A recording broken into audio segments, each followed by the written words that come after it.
Mira and HarlequinAudio present Summer on the Island by Brenda Novak, performed by Amy Mcfadden. To Vicki Watts, a wonderful member of my online book group on Facebook, and part of the reason that community is so warm, inclusive, and special. I love interacting with you online, really enjoyed having the opportunity to meet you in person, and hope to see you at another signing in the future. Thanks for all you do to support me and my work, and other bibliophiles too. 1. Teach Island looked exactly the same as Marlow Madsen remembered it. Since the entire world had been disrupted by the pandemic, the comfort and familiarity of this place nearly brought tears to her eyes. Part of that was how strongly she associated it with her father.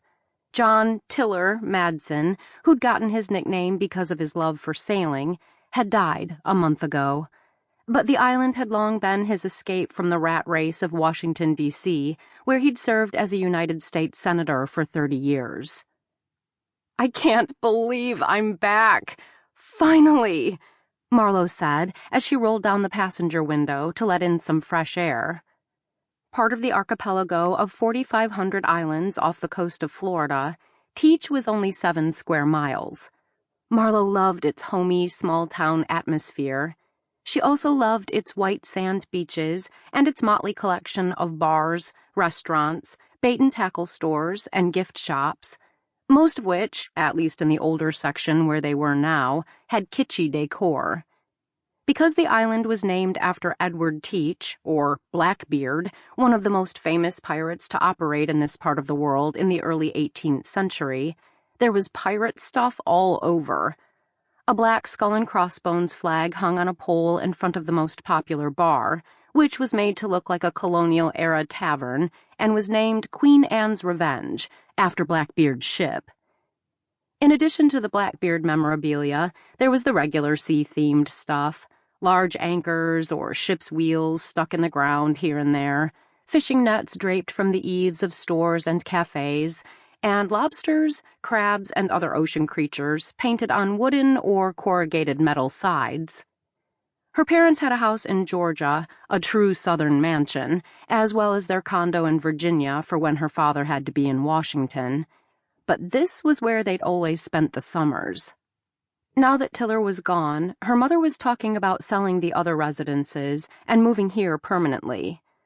Marlow hated the sense of loss that inspired the forever change, but since Seclusion, her father's name for the beach house, had always been her favorite of their homes, she was also relieved that her mother planned to keep it. This was the property she hoped to inherit one day. She couldn't imagine it ever being out of the family. And after what so many people had experienced with the fires in California, where she'd been living since she graduated college, and all the hurricanes in recent years that had plagued Florida, she had reason to be grateful the house was still standing. "Sounds like you've missed the place." Reese Cantwell, who'd been sent to pick up her and her 2 friends, had grown even taller since Marlow had seen him last. His hands and feet no longer looked disproportionate to the rest of his body. She remembered that his older brother, Walker, had also reminded her of a pup who hadn't quite grown into his large paws, and wondered what Walker was doing these days. "It's a welcome sight for all 3 of us," Ida Trahan piped up from the back. 3 months by the sea should change everything." Claire Fernandez was also in the back seat, both of them buried beneath the luggage that wouldn't fit in the trunk. They'd met at LAX and flown into Miami together. "Here's hoping," she said.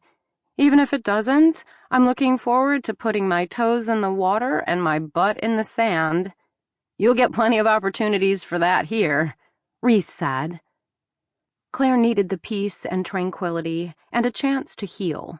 She'd lost her home in the fires that had ravaged Malibu last August, to say nothing of the other dramas that had plagued her this past year. Marlow looked over at their driver.